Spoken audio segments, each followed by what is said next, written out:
그 겨울 임금은 남한산성에 있었다. 조정이 가난하여 너희들의 추위를 덮어주지 못하니 나의 부덕이다. 너희들이 이 외로운 산속에서 얇은 옷에 떨고 거친 밥에 줄이며 살이 얼어 터지고 발가락이 빠지는 추위에 알몸을 드러낸 채 성을 지키고 있으니 나는 온몸이 바늘로 찔리는 듯 아프다. 너는 내가 여기까지 온 것과 오지 않은 것의 차이를 모르겠느냐? 내가 저 작은 성을 얻기 위해 군사를 보내 성벽을 무너뜨려야 하겠느냐? 네가 기어이 나의 적이 되어 거듭 거스르고 어긋난 환란을 자초하니 너의 아두남조차도 나의 부덕일진데 나는 그것을 괴로워하며 여러 강을 건너 멀리 내려와 여기에 이르렀다.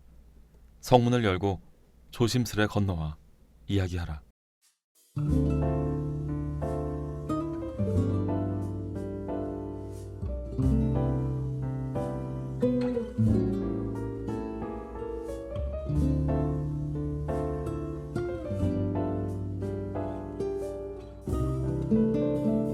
호우 시절로 오세요. 그때 우리가 여기에 있습니다. 저희가 에피마다 읽는 그 명대사 나레이션은 왕과 황제로 한번 꾸며봤습니다. 네네네 좋습니다. 사실 굉장히 인상적인 영화에서도 대사였고 인조와 청해 황제 칸이 홍타이지가 네. 하는 이야기들이 사실 되게 정말 왕 같지 않았어요? 네, 그 너무 대사가? 명문이에요. 명문이에요. 저는 글 쓰는 입장에서 대단히 큰 자극을 받게 됩니다. 그렇죠. 네. 김훈의 글을 읽고 나면 어떻게 문장 하나하나에 이렇게 세밀하게 그렇죠. 쓸 수 있을까? 정말 허투루 읽을 수 없는 글들이죠. 네. 네. 했습니다. 김훈 작가에 대해서는 조금 이따 다시 더 얘기하기로 하고요. 네. 남한산성 발굴을 이어가고 있는데요. 이 영화에서 굳이 단점을 찾아보자면 남자들밖에 안 나온다는 거. 맞아. 이게 사실 요즘에는 이런 게 또 문제가 돼요. 근데 나는 그냥 문제가 되는 것 같아. 내가 너무 많아. 너무 남자만 나오죠. 뭐 좀 이렇게 좀 나올 수 없나? 뭐 최수빈 그러니까. 이런 분들. 그러니까 충분히 있었잖아. 가능하지 왜 안 돼? 그러니까. 날쌔 얘기하면서 하면 되지. 그렇지. 근데 이제 이 가운데 여성 캐릭터라기에는 너무 어리기는 하지만 이제 나루라고 하는 꼬마 여자아이가 나와요. 너무 귀여워. 너무 귀엽고 이제 너무 이제 팽팽하게 이 활 시위처럼 당겨진 이 영화의 긴장감을 조금 이완시켜주는 맞아요. 역할을 하는 아주 중요한 캐릭터라고 할 수 있을 텐데 이 이 나루라고 하는 존재가 단순히 귀여운 꼬마아이는 또 그래도 넘어서는 것 같거든요. 아니죠. 네. 이 나루를 통해서 이 영화는 어떤 걸 보여주려고 했던 걸까요? 나루라는 캐릭터를 보고 저는 해석은 다양하게 하실 수 있을 것 같아요. 근데 네. 저는 되게 일반적인 해석일 수도 있는데 이제 희망을 전하는 캐릭터다라고 생각해요. 네. 봄을 상징하는 다음 세대, 네. 조선의 어떤 희망 같은 존재인데요. 네. 하지만 또 동시에 우리가 그토록 봄을 바라고 있었던 네. 잘 오지 않는 봄을 바라는 선조들의 모습을 담고 있는 게 나루 아닐까 생각을 해요. 좋은 얘긴데요. 그러니까 나루는 이름부터 그래요. 나루터의 나루잖아요. 네네. 그러니까 누군가를 기다려야 하는 어떤 운명 같은 이름이죠. 실제 나루의 삶도 그렇습니다. 네. 나루는 할아버지를 기다려야 네. 했고요. 또 김상원을 기다려야만 했어요. 네. 그리고 봄을 기다려야만 했던 제가 좀 전에 말했던 우리네 선조들의 모습인 거죠. 그래서 저는 늘 중고등학교 때 읽었던 시밖에 생각이 안 나는데 네. 일제시대 때 이상화의 시 빼앗긴 들에도 봄은 오는가 이 시의 제목이 딱 그냥 떠오르더라고요. 그래서 남한산성을 보면서 우리가 꽤나 오래전의 역사임에도 네. 사실 1636년이면 오래전 역사죠. 그런데도 그렇죠. 불구하고 우리가 감정을 몰입할 수 있었던 거는 한 100여 년 전에 우리의 역사가 처했던 아픔과 매우 유사하기 때문인데요.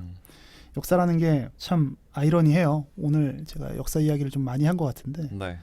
그 삼괴구 고두례를 하면서 네. 인조가 이제 청에 무릎을 꿇고 청의 칸은 다시 심양으로 돌아가잖아요. 네. 이 경험이 이제 인조에게 더할 수 없는 치욕이 되는데 그렇죠.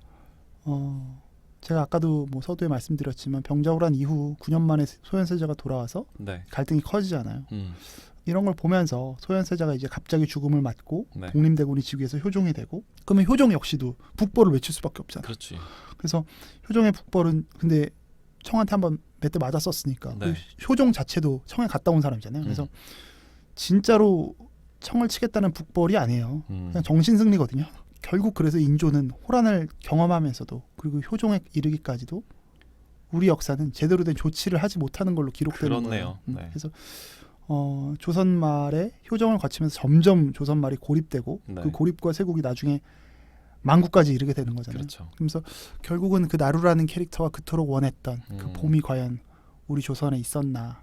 사실 그 이후로 거의 없지 않았나. 그래서 더욱더 슬프게 그렇네요. 그렇게 이제 생각하게 생각하면 되는. 네.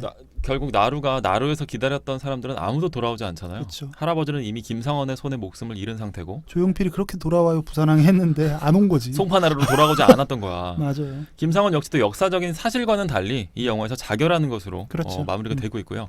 마지막으로 그나마 이제 날쇠가 나루를 걷어들이게 되면서 맞아요. 조금 그래도 행복하게 뛰어노는 모습 정도를 보여주지만 말씀하신 대로 그 뒤로 이어지는 조선의 역사 역시 엄청난 질곡을 앞두고 있는 상황이기 때문에 맞습니다. 엔딩 크레딧이 올라가는 모습을 바라보는 관객들의 입장도 그렇게 말끔하지만은 않았던 것 같아요.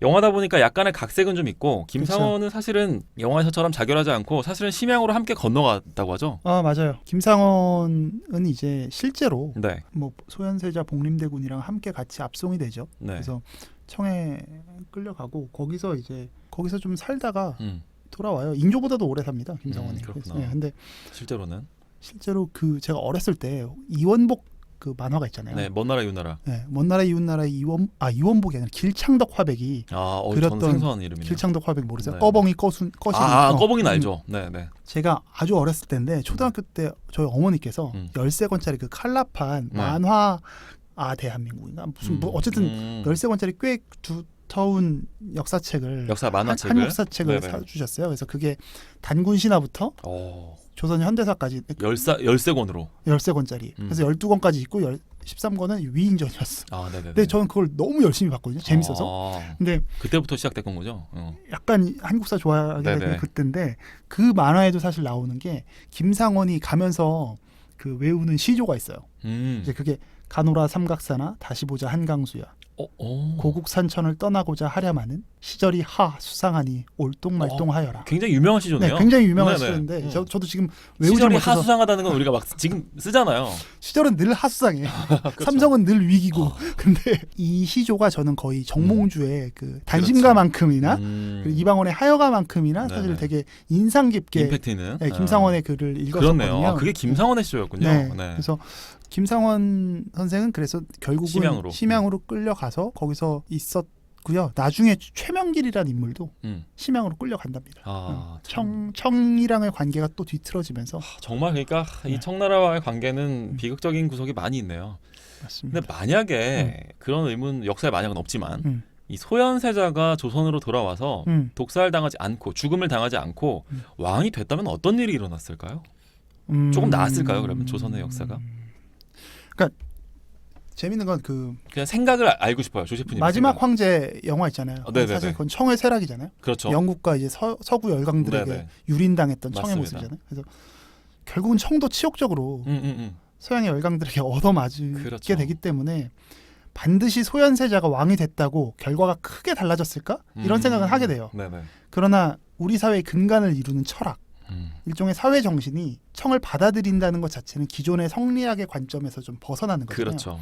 그 각도를 바꿀 때 우리가 선택할 수 있었던 부분이 좀 달라지지 않았을까? 조금 더 유연해지지 않았을까? 유연해졌을 거고 그리고 그게 이제 주류 사회의 학문으로 일종의 실학이라고 했었던 네. 부분, 뭐 북학이라고 했었던 부분, 그렇죠. 이런 부분들이 우리 사회에 좀 흘렀으면 네.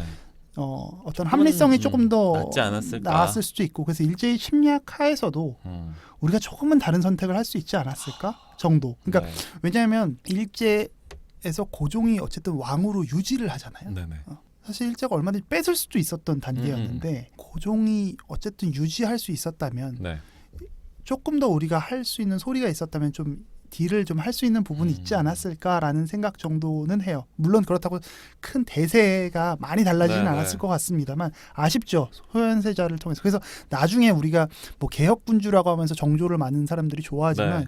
사실 이미 뭐 정조가 할 때는 이미 너무 뭔가 손 쓸 수 없는 조선의 모습이 있지 네, 않았나라는 생각을 합니다. 그런 얘기 많이 하더라고요. 소현세자가 그 당시 그 한반도에서 태어났었던 사람들 중에서 가장 넓은 세상을 본 아마 인물이었을 것이다. 아 진짜 그랬겠다. 네, 라고 하는 기대감이 있어서 소현세자가 왕으로 됐다면 그럼 이제 그 뒤로는 왕 계보가 전부 바뀌는 거잖아요. 그렇죠. 그렇게 되면은 또 이제 조선 역사도 많이 큰 변화를 맞이하지 않았을까라는. 원우 씨는 어떻게 보세요? 저는 이제 조 셰프님이 얘기하신 거랑 기본 관점은 비슷한데 역시 좀 더 넓은 세상을 보고 왔었다고 하는 그 인물이 왕 위에 무사히 즉위를 한다는 그 기록 있죠. 저는 그 그쵸. 기록이 결국에는 중요했을 거라고 봐요. 그러니까 뭔가 왕에게 도전을 했을 때 진짜 입 잘못 놀리면 아들이라고 해도 얄짤이 없구나. 정말 독살당하는군요. 그 맞아요. 독살설은 아마 그 당대에도 있었을 것이기 때문에. 그렇죠. 좀 되게 안타까워요. 조선에 사실 처음에 시작할 때는 네. 그 이전에 고려보다 뭐 국방력이 엄청 세지고 뭐 이런 거보다 음. 굉장히 합리적인 정신을 갖고 네. 조선 뭐 600년이 사실 건국됐던 건데 그 부분이 오히려 뒤로 갈수록 그렇죠. 더 폐쇄적인 사람들이 기득권이 되어가는 과정이 오히려 좀 서글프죠. 지금은 오히려 고려 재평가가 많이 이루어지고 그렇죠. 있는 상황이고 뭐 여권 신장 측면에서도 고려가 훨씬 낫지 맞아요. 않았냐 이런 얘기들 많이 나오는 걸 여성들의 봤을 때 권리가.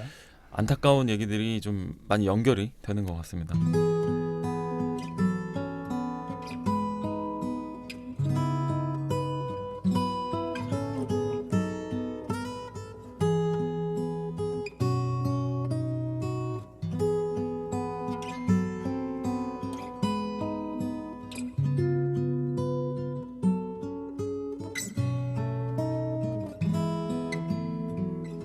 우리의 호우 시절.